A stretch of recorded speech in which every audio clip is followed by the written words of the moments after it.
Oke, bismillahirrahmanirrahim. Assalamualaikum warahmatullahi wabarakatuh. Di sini kami akan mempresentasikan hasil kerja kami selama mengikuti studi independen bersama Grid Edu, yaitu aplikasi bernama EcoCycle Hub Green Town Recycle yang dikerjakan oleh kami berlima. Langsung saja ke profile tim. Di tim profile ini kami berasal dari mentoring 7 yang dimentoring oleh Kak Hovifa Mulia Utami. Dan kami merupakan kelompok 1. Di anggota pertama ada saya sendiri, yaitu Chairul Tamam dari Universitas Tanjung Pura. Saya diamanakan menjadi leader dan prototyping designer. Selanjutnya Selanjutnya ada saya sendiri, yaitu Sina Sari dari Universitas Muhammadiyah Riau. Saya sebagai UX designer atau UX writer. Selanjutnya, saya Yasir Hussein dari Politeknik Negeri Padang. Role saya sini adalah sebagai UI designer. Saya Michael Steve, saya dari Universitas Pelita Harapan Medan. Role saya saat ini yaitu UI designer. Dan yang terakhir ada Fadel Bihi Ashari dari Universitas Narotama Surabaya. Ia sebagai UX researcher. Namun untuk sekarang ia berhalangan hadir untuk melakukan presentasi kita lanjut. Nah, di background ini, dalam kehidupan sehari-hari, kami menyadari bahwa kurangnya kesadaran dan waktu adalah hambatan utama dalam pengelolaan sampah. Tercatat, pada website SIPSN, ada 36 juta sekian ton per tahun sampah yang ditimbun dan hanya 64% sampah yang dapat dikelola pada tahun 2022 lalu. Untuk meningkatkan pengelolaan sampah yang dapat ditangani, maka perlu adanya kesadaran dari masyarakat atau kita sendiri untuk turut membantu dalam pengelolaan sampah di negara tercinta ini. Dari fakta yang ditemukan, ini mendorong kami untuk merancang aplikasi bernama EcoCycle Hub yang memberikan berbagai fitur seperti tips dan trik serta menyediakan jasa pengangkutan sampah secara online agar dapat memudahkan pengguna untuk aktif dalam pengelolaan sampah yang lebih baik. Dengan adanya EcoCycle Hub diharapkan dapat membantu dan membangun kesadaran kita terhadap pengelolaan sampah serta memberikan solusi nyata untuk menjaga kebersihan dan kesehatan lingkungan serta dapat menciptakan gaya hidup berkelanjutan bagi kita dalam kehidupan sehari-hari. Selanjutnya ada desain proses. Baiklah, di desain proses ada empathize objektif, yang dimana tujuan dari pengerjaan aplikasi ini yang pertama peningkatan kesadaran untuk membantu pengguna untuk lebih memahami pentingnya daur ulang dan cara mengelola sampah yang bijak. Yang kedua ada kemudahan dalam pengelolaan sampah, menyediakan alat yang mudah digunakan untuk memantau, mengelola, dan mendaur ulang sampah sehingga memudahkan pengguna untuk berpartisipasi aktif dalam upaya daur ulang. Yang ketiga ada optimasi pengumpulan sampah, mengintegrasikan informasi real time tentang jadwal pengumpulan sampah dan memberikan notifikasi kepada pengguna untuk meminimalkan ketidaknyamanan. Yang terakhir ada edukasi pengguna, menyediakan sumber daya pendidikan, tips dan informasi mengenai praktik daur ulang yang baik. Yang kedua ada empathize atau pertanyaan dari narasumber atau researcher. Di sini kami ada beberapa sampel. Yang pertama itu apakah kamu memiliki waktu tertentu dalam sehari untuk memilah dan mengumpulkan sampah. Yang kedua, seberapa tertariknya kamu menggunakan aplikasi daur ulang sampah jika kamu bisa mendapatkan feedback menarik dari kegiatan daur ulang sampah ini. Yang ketiga, apakah kamu merasa aman dan nyaman ketika bertransaksi di dalam aplikasi. Ada empathize Mari Insight.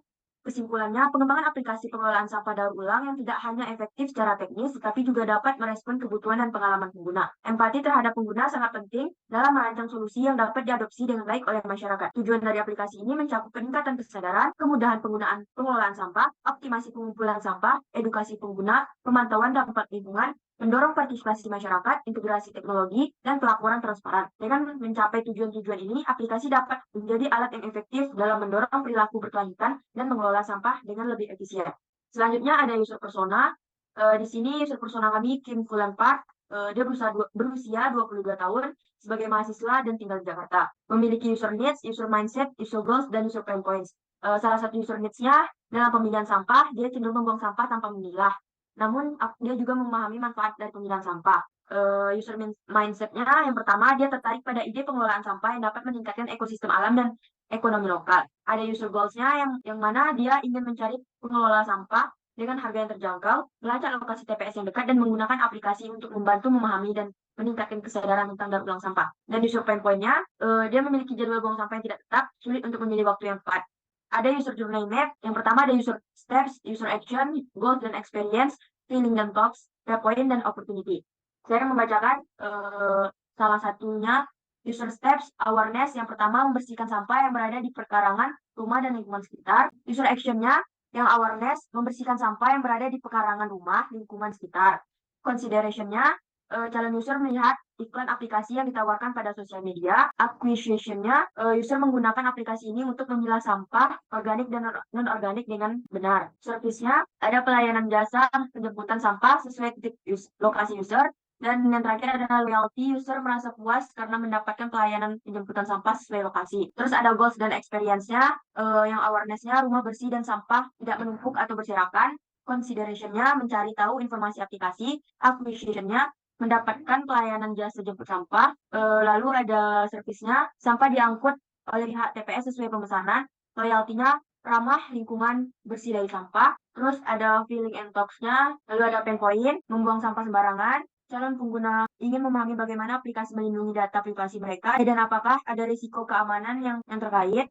Lalu ada user takut akan data privasi atau lokasi tersebar, ketersediaan fitur angkut sampah yang minim, dan loyalty-nya ada tidak memberikan reward atau hadiah apapun. Yang terakhir, opportunity-nya ada edukasi cara pengelolaan sampah beserta cara daur ulang sampah. Lalu ada memberikan informasi berupa privasi policy, memberikan edukasi serta informasi untuk meyakinkan pengguna terhadap terjaminnya keamanan pada aplikasi. Lalu ada membuat fitur ajuan tempat TPS terdekat atau sekitar. Loyalty-nya memberikan hadiah yang memuaskan berupa barang atau uang. Selanjutnya akan dilanjutkan oleh Yasser Design. Baiklah, selanjutnya yaitu ide utama yang kami terapkan pada prototipe aplikasi yang kami buat adalah yang pertama, edukasi kepada user. Dengan adanya edukasi yang diberikan kepada user, bertujuan untuk meningkatkan kesadaran kepada user itu sendiri, serta dengan hal tersebut diharapkan juga user bisa berbagi tentang hal itu ke lingkungan terdekatnya. Yang kedua yaitu sistem reward. Dengan adanya sistem reward akan lebih menarik user untuk menggunakan aplikasi sekaligus menjaga lingkungan secara tidak langsung. Melalui antusias dari penggunaan aplikasi ditambah mendapatkan reward serta pekerjaan yang menyamakan lingkungan juga tentunya. Seperti itu.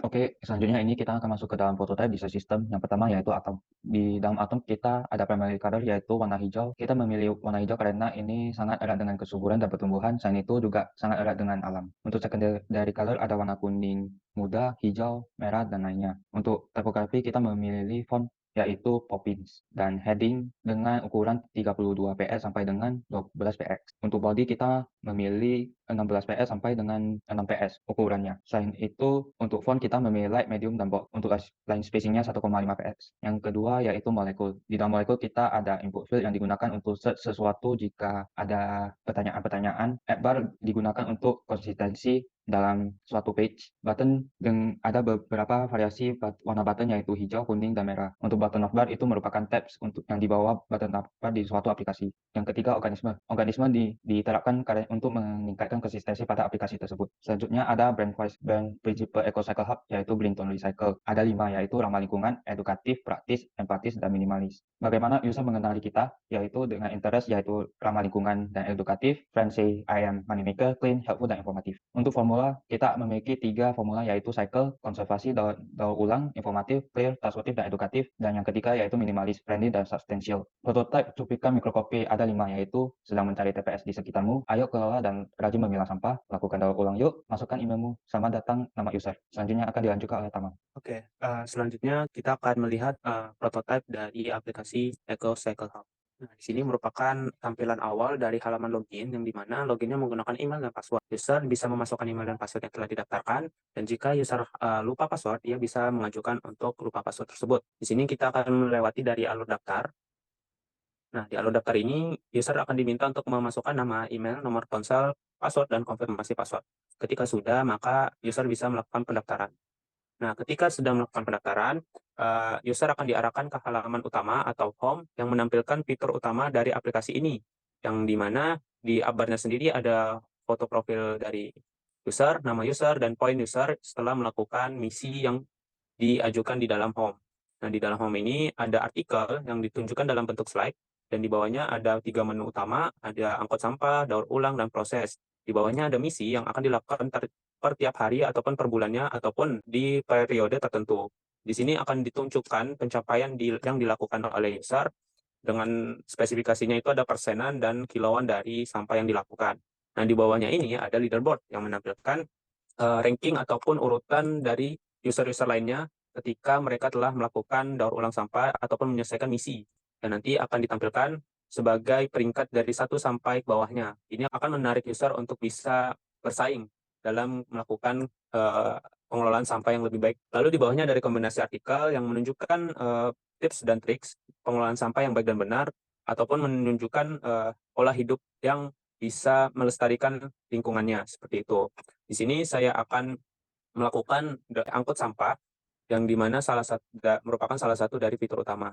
Nah, ketika kita menekan angkut sampah, maka aplikasi akan men-scanning tempat ataupun TPS, yaitu tempat pembuangan sampah, apakah ditemukan atau tidak. Jika tidak, maka user dapat mendaftarkannya. Yang didaftarkan ini adalah merupakan data dari TPS yang mereka ketahui di sekitarnya. Nanti akan dilakukan verifikasi oleh tim EcoCycle Hub apakah TPS itu ada ataupun memang tervalidasi. Ketika sudah didaftarkan, maka user bisa menginput dari data angkut sampah tadi, yaitu dengan memasukkan alamat, foto sampah, kategori sampah, berat sampah, dan keterangannya. Ketika sudah diisi, maka user itu dapat mengajukan angkut sampah tersebut diajukan, maka user akan dialihkan ke halaman status yang menampilkan status yang sedang dilakukan, yaitu menunggu, dan ada kayak timeline-nya, yaitu lakukan pembayaran untuk diproses, dan beserta jam dan tanggalnya. Ini digunakan untuk mention user untuk melakukan pembayaran. Ketika user sudah melakukan pembayaran, maka nantinya sampah tersebut akan diangkut oleh TPS yang bersangkutan. Dan di sini akan ditampilkan statusnya. Bisa kita lihat ada daur ulang sampah dan angkut sampah. Yang di tampilan inilah akan memunculkan data yang sedang berlangsung, yaitu menunggu atau sedang diproses. Di sini adalah riwayat yang nanti akan menunjukkan status terakhir dari angkut sampah atau daur ulang sampah, itu bisa dibatalkan atau selesai. Itu merupakan alur dari angkut sampah.